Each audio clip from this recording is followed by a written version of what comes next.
下一位係譚振國議員。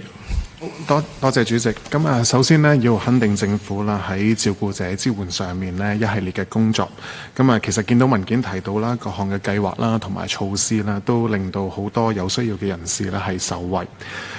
我想跟進同關注一下呢，就係為低收入家庭護老者提供呢個生活津貼計劃。呢個計劃呢，對好多家庭嚟講呢，都係好重要嘅支援。睇到啦，其實個計劃到目前為止呢，都行咗2年幾啦。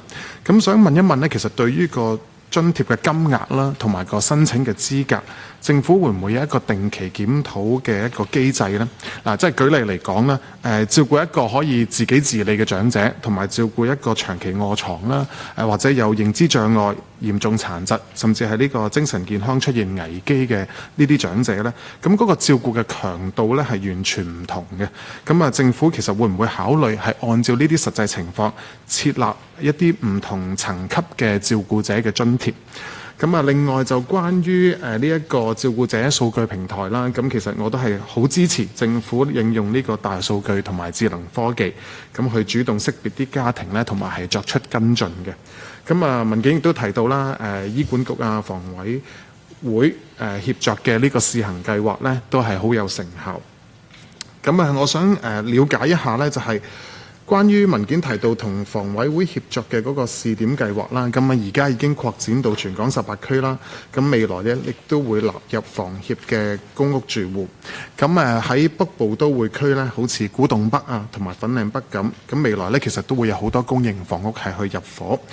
局方其實會唔會喺分派公屋嘅時候呢，已經係開始識別呢啲高風險嘅照顧者家庭，方便呢日後去跟進嘅個案，就為佢哋提供一啲更適切嘅一個支援。唔該，主席。局長。多謝阿譚議員嘅提問。低收入津貼咧係我哋一個試點嘅項目咧，我哋係俾一啲係冇攞緊政府嘅任何津貼嘅照顧者去幫手，因為我哋喺唔同因為佢哋係我哋都知道咧，佢係低收入，並且咧佢係冇攞緊政府嗰啲津貼，唔係話係個照顧者啊，唔係講緊嗰個受助人。所以咧，我哋係有一個嘅津貼俾佢哋咧去幫手去支援佢哋，因為佢又要照顧屋企人，又要係可能要去揾食，咁所以佢係比較係辛苦啲嘅。因為我哋整體政府我係有一個原則咧，我哋係應該係唔會攞幾份嘅津貼，呢個係我哋長年去一個嘅原則嚟。所以咧，我哋係暫時咧係冇計劃咧係會可以覆蓋到咧係俾既可以攞長者生活津貼或者攞生果金，然後又攞呢個嘅低收入津貼，呢個係暫時第一個係暫時唔會啦。第二咧就係我哋另外咧，我哋可能議員啱啱提到會唔會有分層級去再去攞？我哋而家咧我哋就暫時我哋而家未有呢個嘅調整住，因為咧我哋其實要照顧屋企人咧，呢個當然係政府會幫手啦。但係另外一個就係佢哋所以我哋係其實嗰啲朋友通常係已經攞咗政府一啲嘅服務嘅，無論係日間服務也好，或者主要係日間服務啦。咁就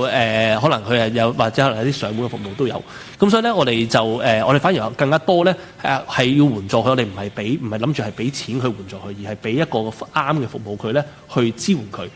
如果佢真係可能覺得嗰個嘅受助人咧係可能係有需要咧，咁可能係更加多係日間服務多啲。咁所以我哋暫時嗰個未有特別大嘅調整會喺度出現。咁我請吳處長當時去再補充。係，處長。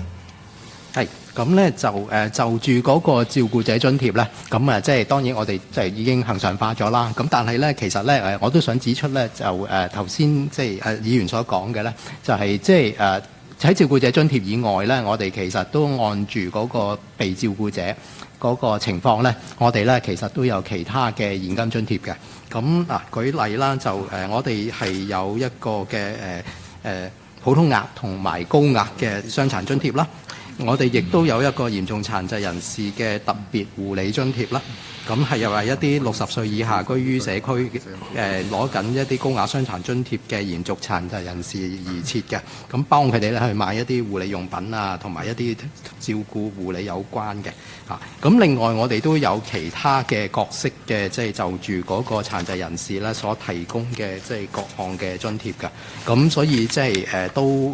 我哋都係已經都係考慮咗咗真係嗰個照顧嘅唔同程度。不過我哋就唔係俾個照顧者我哋係俾嗰個被照顧者本人嘅咁我回應到呢度。好啊，係朱議員。我再回應一下啦。咁阿譚議員都有講過話有啲新嘅公屋入伙嘅時候，會唔會可以做多啲咧？咁請放心，其實因為咧，我哋會係同房委會保持緊密嘅聯繫，即係亦都會有一個定期嘅更新，去睇下有一啲新嘅住戶係一啲高風險嘅住戶咧，我哋都會擺落去嗰個數據庫嗰度嘅。放心。